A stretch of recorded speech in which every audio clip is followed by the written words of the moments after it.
बघतोय हा अली बुजुर्गचा आश्रम आहे। तर ह्या संबंधात बघतोय आपण मैया दिसते। खूप मागच्या वर्षी हे आश्रम छोटा होता, इथं बघितलं आपण तिथं छोटासा आश्रम होता आणि इथं मंडप टाकून सेवत होते। तर आज बघतोय आपण तर विशाल असा भव्य आश्रम इथं तयार झाला आहे आणि नर्मदावासियांसाठी तर खूप चांगली सुविधा आहे। रात्री मुक्काम पण केला जातो आणि निसर्गरम्य मयाचं स्थान ते सुद्धा त्याचा अनुभव सुद्धा घ्यावा। आपण बघताय मागं आश्रम एकदम सुंदर आहे।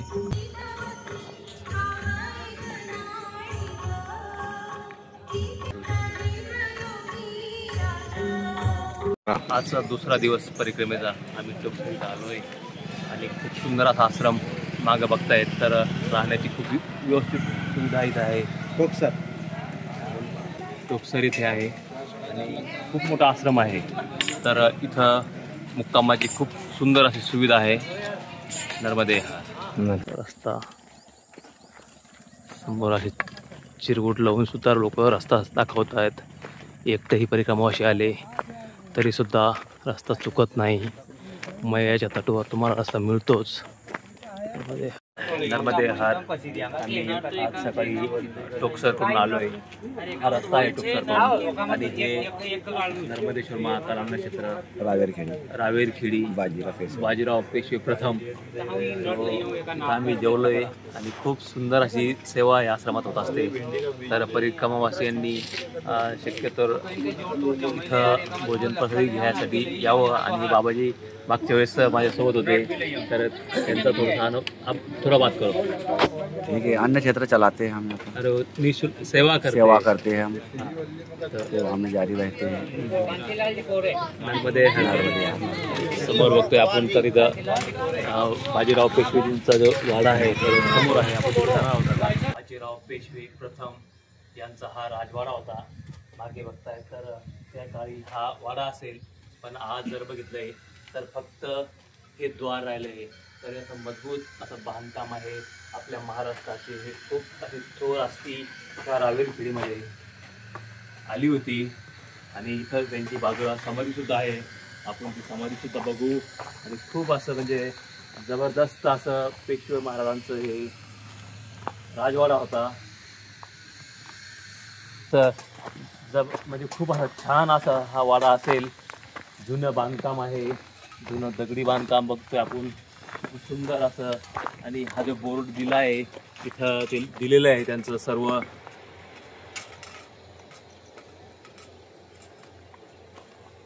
आपण बघू शकता महान राजे थोरले बाजीराव पेशवे यांची समाधी इथं आहे या नर्मदा तटवरती।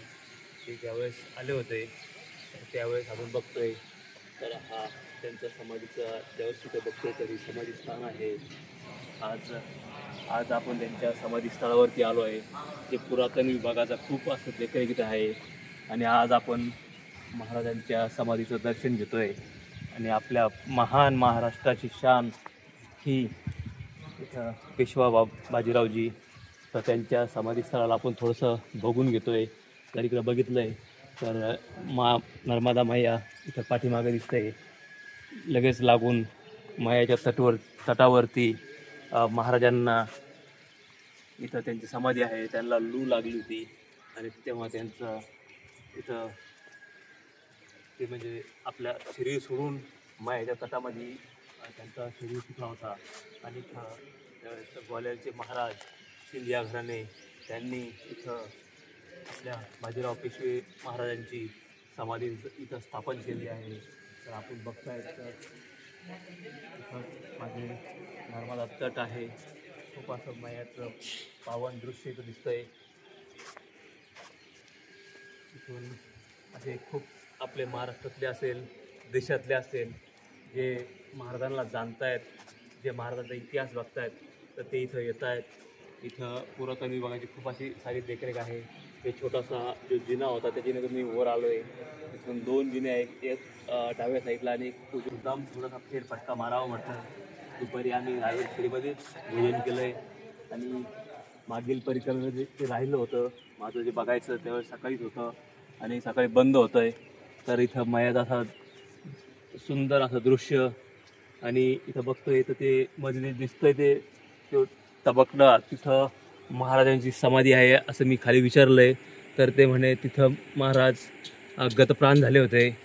तर तिथं त्यांची ज्यावेळेस त्यांना शरीर सोडलं होतं तर ती जागा आहे. मी विचारून घेतलं होतं खाली आणि इथं त्यांची समाधी बसवलेली आहे. सुंदर असं दृश्य आहे. इथं मया 2 तटामध्ये गेलेल्या आहेत. त्यामध्ये टापू तयार झालेला आहे. त्या टापूमध्ये सुद्धा मागच्या वेळेस मी बघत होतो तर काही इथं प्रॉपरचे जे लोक होते ते होडीमध्ये आपल्या म्हशी आपल्या बकऱ्या चरायला सोडून द्यायचे. तर मी त्यांच्यासोबत विचारलं होतं कि बाबाजी उधर क्यों, तो बोले उधर वो जंगली जानवर से खतरा नहीं होता है करके हम दिन भर छोड़ देते और शाम को लेके आते हैं. तर तेव्हा आम्ही बघितलं होतं ते मागच्या वेळेस मी तिथे जात आहेत पण आणि काही म्हशी होत्या त्या आपले असं सुंदर असं दृश्य समाधी स्थळाचं. हे आज तो पिपळाचं झाड आहे की जे आपल्या इतिहासामध्ये जी नोंद आहे आणि बरे खूप पुराणं पिपळाचं झाड आहे. इथं काही परिक्रमावासी स्नान करतायत आणि मयेचा तट असल्यामुळं पावन क्षेत्र आहे हे. तर इथं काही परिक्रमावासी स्नान करतायत. मीही मागच्या वेळी इथं स्नान केलं होतं. दोन्ही वेळची आरती माझी इथेच झाली होती. ह्याच तटावरती होतं. फक्त त्यावेळेस मी सकाळीच होतो, संध्याकाळी उशीर झाला होता आणि सकाळी लवकर गेलो होतो तर मला आतमध्ये जाण्याचा योग आला नाही. त्यावेळेस ते गेट बंद होतं. तर आज तो योग आला आहे. हे जुनं ते झाड होतं. मी ज्यावेळेस मागच्या वेळेस विचारलं होतं गावकऱ्यांना तो तो बोलले होते कि बाबाजी बहुत पुराना है, कुछ पता नहीं, शायद वो पेशवाजी यहाँ रुके होंगे और यही उन्होंने ज़्यादा डेरा डाला हुआ था ऐसा असं म्हणजे ते लोक मला त्यावेळेस सांगत होते. हा जिना आहे जुना पद्धतीचा जो राजवाड्याला असायचा. तर ह्या जिन्यातून मी वर आलो होतो आणि आता परत खाली चाललो आहे.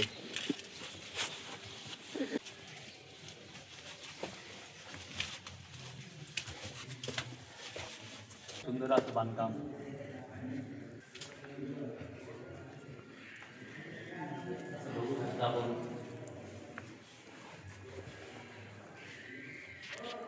अंधारा असल्यामुळं थोडं व्यवस्थित येत नाहीये.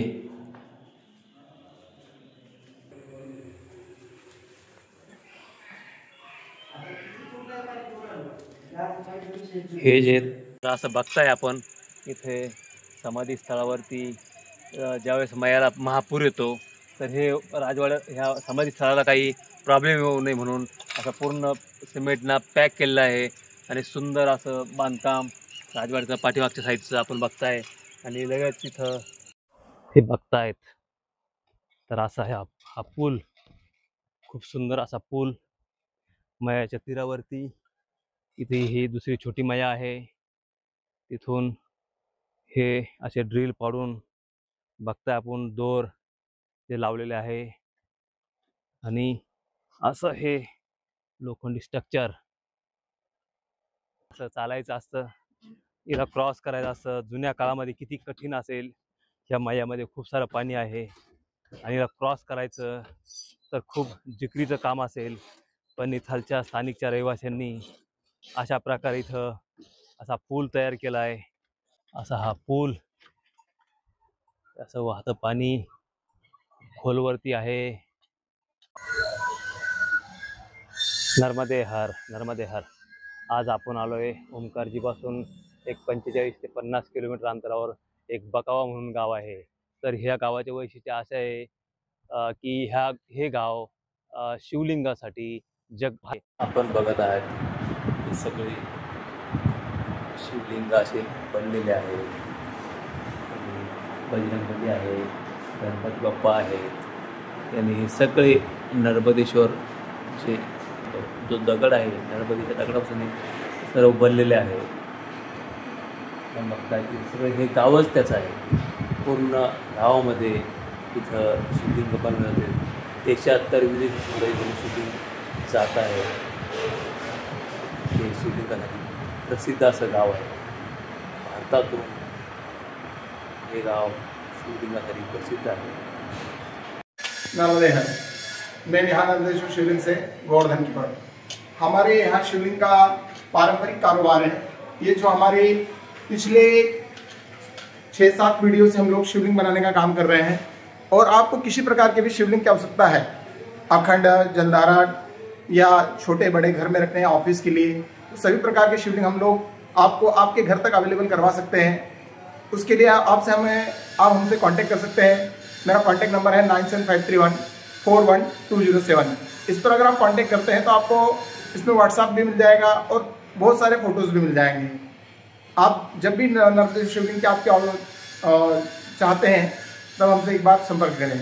नर्मदे हर भावी।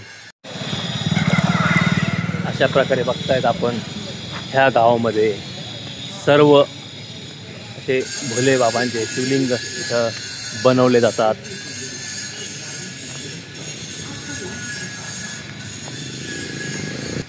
हे बघतायत असे घासून नर्मदे हर माताजी घासून शिवलिंग बनवले जात आहेत आणि हे सगळे नर्मदा मैयाच्या तटावरील दगड आहेत, त्यामुळं ह्या शिवलिंगाची प्राणप्रतिष्ठा करावी लागत नाही। नर्मदे हर अशा प्रकारे शिवलिंग घासवले जात आहेत। नर्मदे हर। तर बघताय महाकाल शिवलिंग आर्ट श्री राम केवट जी यहाँ ये शिवलिंग इनका बनाने का काम करते हैं। अशा प्रकारे इथं शिवलिंग बनवले जाते। नर्मदे हर असे बघू शकता आपण।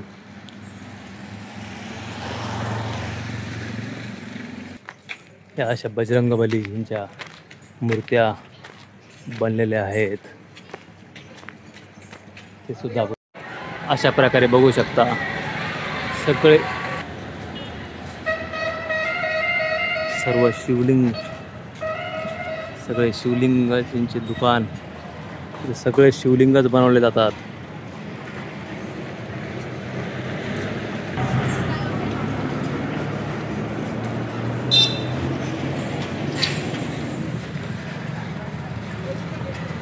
हे गाव फक्त नर्मदे शिवलिंग आणि मूर्तीसाठी प्रसिद्ध आहे। संध्याकाळचे 5:15 वाजले। अशा रस्त्याने आम्ही चालतोय। तेलिया भट्ट्यान जवळचं हे दृश्य आहे। खूप सुंदर असा रस्ता। नर्मदे हर, नर्मदे हर।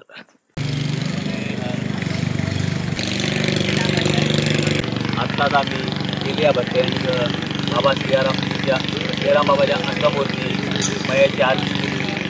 तर असं मागं दिसतं आहे बाबाची समाधी आहे आणि मागे बघतोय तर लगेच मया आहे। तर अशा प्रकारे आम्ही आज मयाच्या किनाऱ्यावर आनंद घेतला आहे। नर्मदे हर, नर्मदे। सियाराम बाबाच्या आश्रममध्ये आहोत। तर बघतायत खूप मोठा असा आश्रम आहे आणि साईडला इथं पंगत बसलेली आहे। साईडला बघतोय आपण तरी पंगत